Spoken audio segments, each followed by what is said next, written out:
All right, so I want to give you guys an update because I know I haven't recorded in probably 6 months now. I'm gonna make this short and sweet, and then later on within this next month I want to give some actual decent content, but for now just an overview of like what's been going on. This is the white Jeep that you remember.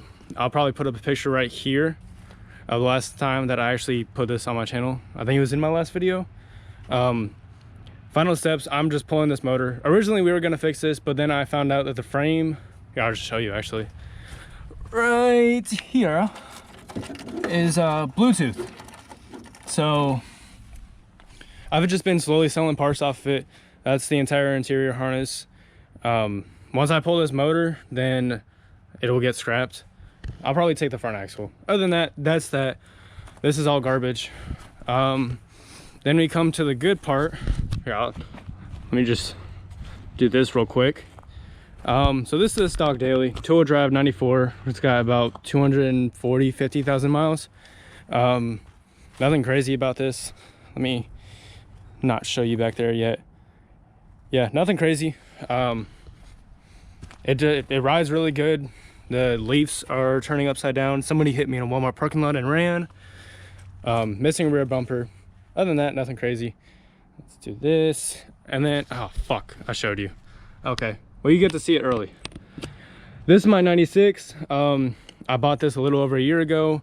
I bought it with a 5-inch lift on 33s, and then now we're 7, give or take. They're called 6.5. I like to average up. That's normally what all guys do anyways. 37s, stock gears. That's a two-wheel drive. Empty diff. There's a story behind that. Matter of fact, I'll just tell you actually. I was running down the road one day and we had just gotten out of a mud pit, and I spit out a front drive shaft just going down the road. So I pulled over, put the drive shaft in the trunk, and then opened this up on the side of the road and found out that the lunchbox locker took a shit. So I just left the diff open and drove it home, emptied out the diff. Yeah. And then I didn't realize that I needed the hub things, the stub axles. I didn't realize those were important. So I lost a wheel that day too. But that being besides the point, yeah, that is the rest of my 96. Nothing crazy. It's got iron rock springs up front, rough country socks all the way around, rough country springs out back. These are some old Mickey Thompson wheels that I got from a buddy. Right now, it is parked right now solely just because of O2 sensors, and I rev limited it for 30 minutes on a really bad misfire, and I think I let a piston loose. I don't know. I haven't gotten around to looking in there yet, but I'll probably end up just putting that motor in there when it comes time, and then put it on 1 tons, you know, whatever. Then this is a special unit. It is a 1988 Comanche with a service body on it. Now, the story on this, all of them have their own stories, but this one's actually really unique. I followed this on Marketplace for about 4 months before I actually bought it. This lady had it posted about an hour south of me, or that way. West, yeah, west, east, I don't know. Anyways, it was out that way. It was about an hour away, and she had it listed. The only reason I didn't buy it when it was for sale for $1,000 is because of that dent in the roof. Because I didn't know anything about the service body being, you know, something crazy. I bought it with that on it, right? I didn't know anything about Comanches at the time, and the original plan was if I bought this, I was going to scrap the unibody, or the service body, not the unibody. Anyways, so then this drunk guy goes out, pays her whatever amount of money, I don't even remember, and then he sleeps out in her yard and fixes it and drives it home. Now, she told me that it needed a fuel pump, and you know, I obviously, okay, I believe that. It was like $1,000. Of course it probably needs a fuel pump. Here's where it gets funny. If you can see right here, that is not a stock Comanche tank. Actually, I could probably give you a better view. Let me hop up here. Let me just move my oil. Yeah, you can see, you know, all the janky wiring, right? Obviously that is not a stock Comanche tank. He found a drum barrel, ratchet strapped it under the frame, and he wired in whatever fuel pump he could find, which, I mean, like, you know, I give him credit. You got to do what you got to do to get home. But then he drove around like that for 3 weeks, right? Now, if you notice, the Jeep has fire damage, right? All over the place. I mean, obviously there was a motor in here. We pulled it out, but it was burnt. The whole motor was gone. When I showed up, I bought it the day that it burned down. Like the morning of the day that I went and I bought it, it was still on fire. Let's put it that way. And when I went out there, the guy was telling me that the brand new alternator that is right down here in this section caused the fire. And if you know anything about Jeeps, I was gonna show you a picture. There's one right here. The alternator is right here, right? The fire damage was all in this area, which is right where the fuel pump sits. Here, I'll show you a picture of what it looked like when I bought it. Now, here's my crazy idea. For all my Comanche fanatics that actually know about these things, I want to put a custom frame under here. I want to cut out all of this extra fender, you know, the inner fenders and whatnot, make custom suspension mounts, obviously, custom motor mounts, custom steering mounts. But essentially, I'm going to take this frame all around, drill it out where the spot welds are and where it actually welds up, and remove it from the cab all the way back here. Back here will be easy, just because all I got to do is lift this up and take the axle out. The only hard part that I'm really going to struggle with is really just taking the frame out from underneath there, which, in all honesty, taking it out isn't going to be that hard.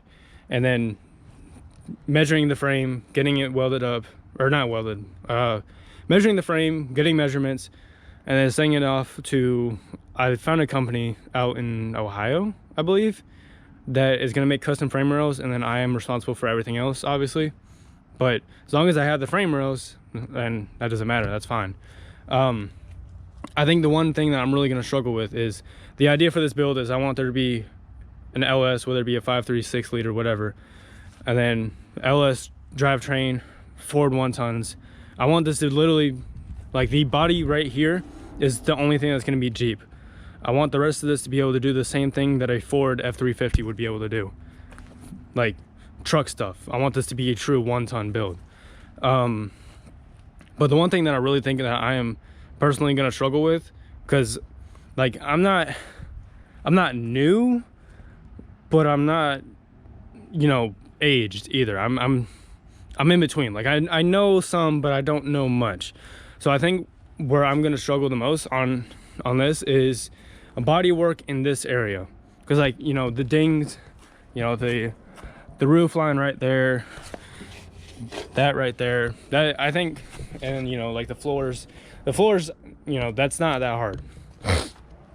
But body work in this area, when it comes to, you know, because this cab is going to be by itself. I'm going to cut right here, you know, obviously remove the fender. I'm going to make the firewall just a flat face across, and then there's going to be, obviously, you know, where the fender needs to bolt up will still be there. Lining up these body lines after the fact is going to be the most difficult part of this entire build, in my opinion, you know, because obviously, like, the engine stuff is whatever, you know, engines are going to do engine things. Suspension is, like, I love suspension. I love doing suspension. I love the idea of making this tire fit this wheel well perfectly. It's what I love. That's my whole ball game. That's the reason I got into Jeeps, just because I love moving that up, right? So, but yeah, no, a lot of this I really want to keep DIY. Like, I'm going to be assembling this whole thing. I'm going to be painting this whole thing. I'm going to be doing the body work on this whole thing. There's going to be a couple things that I don't do that I probably physically cannot. Like, if I get a later model 6 liter, I'll end up needing, you know, like a dealership or something to flash the ECM. I'm not going to be able to do ring and pinions. I've never done that. I'll probably have my old boss do those for me. And then, I mean, like, the frame will be what it is. I'll be getting custom leaf springs from Alcan springs, just because it's a, I don't know what I'll be doing for the leaf spring mounts. I might up it to a factory forward leaf spring, but it still needs obviously to be able to support this chassis and be towing a Cherokee on a trailer is the goal anyways. So yeah, without too much more blabbering, this is the 88 Comanche, and if I haven't said it yet, it is named the White Rhino. I know, corny, right? Just one last final walk around. And if you were curious, before you go in the comments, yes, it has a Dana 35. It is junk. Oh yeah, also, if you haven't noticed, before I exit this video, yes, there's huge rust through the firewall. That, I have not decided how I'm gonna go about that, because that one has a somewhat decent firewall in it. This one has an immaculate firewall, and I don't want to go through the effort of pulling a dash out of another Jeep just to get to this section, especially because right in this area it's not like there's not a lot of stuff, but there's still all of that, right? And then plus all the stuff over here in this general area. It's gonna be fun.